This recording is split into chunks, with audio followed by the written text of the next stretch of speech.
Bien, ce qui a été annoncé la semaine dernière, ce qu'on a pu prendre connaissance, c'est qu'il y a une demande en jugement déclaratoire qui a été déposée par la CEPAC.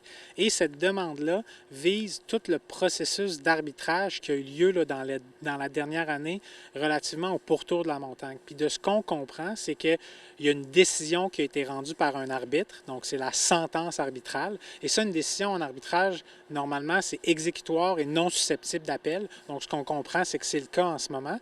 Par contre, si on veut rajouter une couche pour donner encore plus de force à une sentence arbitrale comme ça, on peut faire une demande justement, soit d'homologation, de jugement déclaratoire comme ça, ce qui fait en sorte que si jamais le perdant, si on veut, de la sentence arbitrale ne veut pas s'exécuter, bien là, il y a moyen de forcer l'exécution. Donc, c'est comme si la sentence, on lui octroie une force de jugement. Puis en plus, c'est qu'il y a un volet immobilier également dans la sentence arbitrale. On le voit dans la demande en jugement déclaratoire qu'il y a plusieurs lots là, au Registre foncier du Québec qui sont nommés.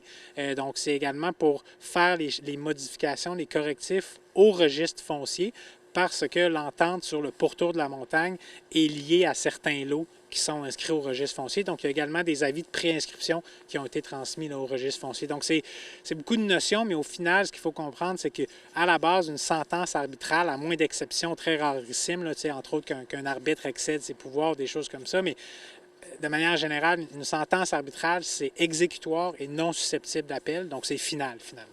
Comme tu viens de le dire, donc il n'y a pas d'appel possible pour RCR de ce côté-là. Donc, dans les prochaines semaines, prochains mois, on devrait voir peut-être un autre joueur qui viendrait se joindre à la CEPAC pour administrer le tout au pourtour.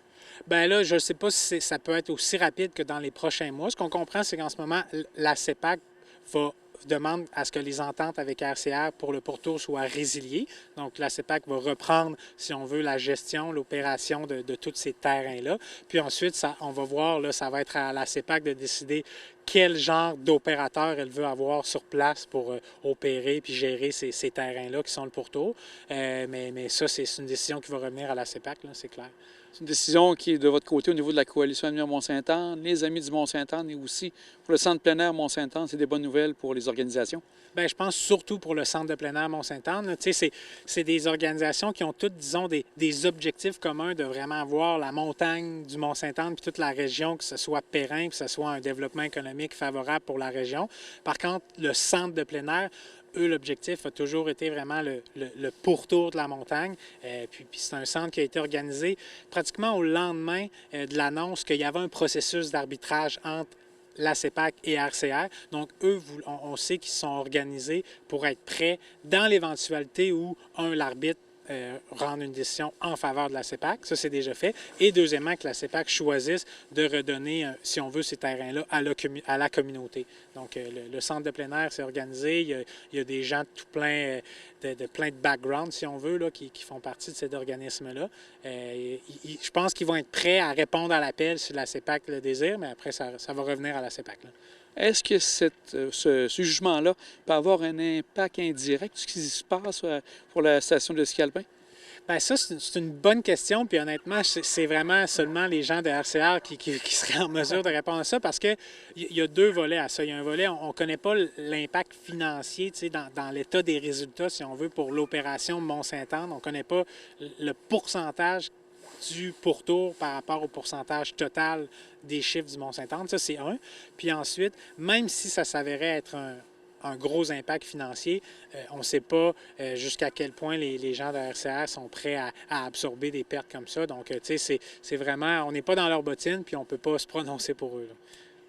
Vous avez rencontré, tu as rencontré justement avec tout le groupe de la Coalition Avenir Mont-Saint-Anne, M. Julien, le ministre Julien.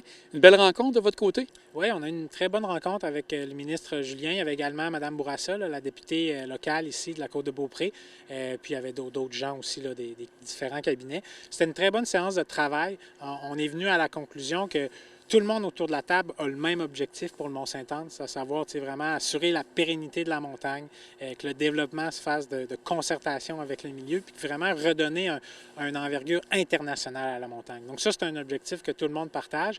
Puis après, on s'est entendu sur les moyens qui n'allaient pas être utilisés pour atteindre cet objectif-là. Donc il y a certaines solutions ou potentielles solutions qui avaient été avancées dans le passé, entre autres l'expropriation, si on comprend que c'est hors de question. Donc, c'est plus quelque chose qui va être traité, parlé autant publiquement qu'à l'interne. Puis nous, c'est clair qu'on voyait ça comme une première rencontre dans une foulée d'autres rencontres pour vraiment arriver à cet objectif-là de redonner à la montagne son lustre d'antan, si on veut. Là. Donc, les arguments que vous avez apportés ont permis de montrer justement au ministre toute l'importance que la montagne a, entre autres aussi pour un moteur économique important de la région. Oui, absolument. Ça a toujours été un grand moteur économique pour la région, la montagne. Puis dans les dernières années, c'est un moteur économique pour des gens plus locaux. Ça a perdu un peu son attrait, si on veut, international. Donc l'idée, c'est de ramener ça. Puis, tu sais, on a rappelé également le plan qui avait été déposé par les amis là, en collaboration avec la firme Lemay, tu sais, la vision, si on veut, qu'on s'était donné, que la communauté s'était donnée pour la montagne.